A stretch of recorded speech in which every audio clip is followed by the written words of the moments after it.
Hi fellow viewers to everybody. Good morning. My name is Steve. My full name is Steve Hoong. I'm the owner of this video account in this respective website, youtube.com. Okay, by the way, this video is all for everybody that is about depositors, Banco Filipino depositors. By the way, if you are from purely Metro Manila, I would like to say welcome to this video.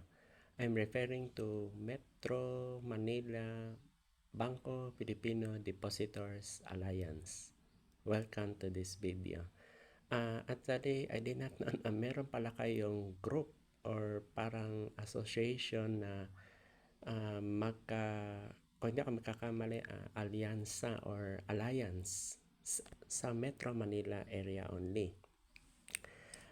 By the way, if you are from Luzon, Visayas, which is me, I am from Dumaguete branch, and Mindanao.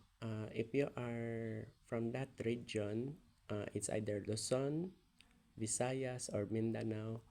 Welcome to this video because ang gusto ko talaga lahat tayo ay magkaisa na ma-reopen ang Bangko Pilipino for the third time. I know it's not easy to open with so many steps, procedures, and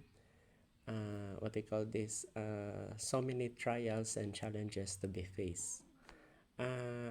I think you already watched my previous videos about Bangko Filipino. You can review it. There are some points that I cannot say expose, although actually meron silang alitan noon pa, since time pa ni Ferdinand Marcos administration. At ito namang second closure yung kay, I think you remember, under President Noynoy Aquino, yung anak ni Senator Aquino at saka ni Cory. Napapansin ko parang itong dalawang group na ito, ang Bangko Sentral at saka Bangko Pilipino dati, hindi magkasundo. Tapos humingi pa ng kapalit. So yun.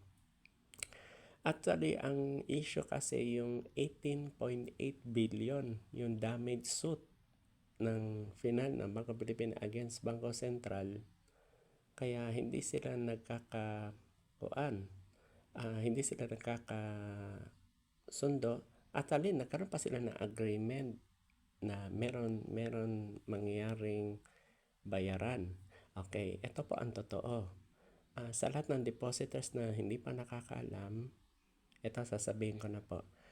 Ang 18.8 billion damage suit na kukolektahin pa ng Bangko Pilipino ay hindi sila binayaran ng Bangko Sentral dahil may kapalit. Ano yung kapalit? Kailangan ang Bangko Pilipino mag-withdraw ng case against Bangko Sentral. Hindi pumayag ang mga board of directors ng Bangko Pilipino. Kaya sila nagkakaganyan, kaya na-close. Or baka may iba pang nangyari. Kasi hindi yan mako-close kung walang reason. So, yun po ang issue. By the way, if you have time, try to review all my videos sa other provinces na close na branches. By the way, yung mga senior na, yung mga buhay pa as of 2024, meron akong gustong malaman.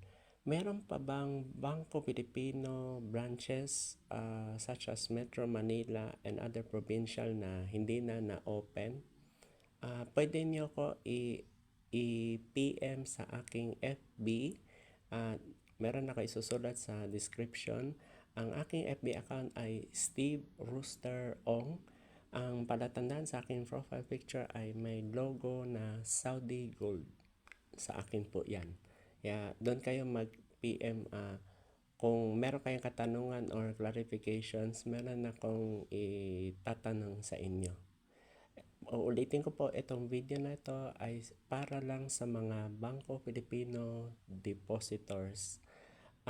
pwede natin sabihin Bangko Depositors Alliance.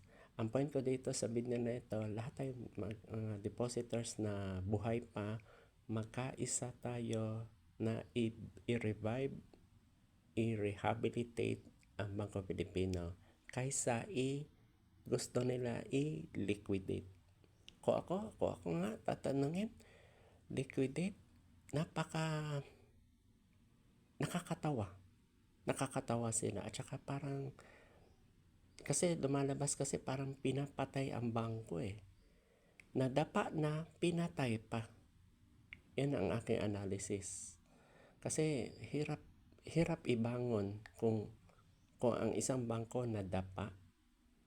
Take note, nadapa siya for the second time. So, yun lang po. By the way, sa gustong magkuan, ano ba itong sasabihin ko?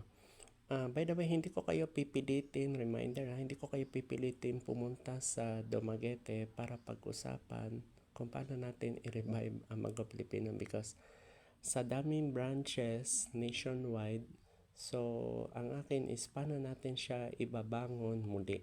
Alam ko hindi ko kaya mag-isa. Halimbawa, ako mag-isa, ako magre-revive. Pagtatawanan lang nila ako. Kaya kailangan magkaisa tayo lahat. Hindi lang isang depositor, kundi tayong lahat.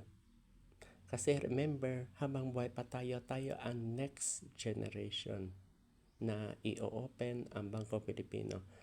Kung sakaling meron charges, penalties, we must accept the reality, face the consequences, ang aking point.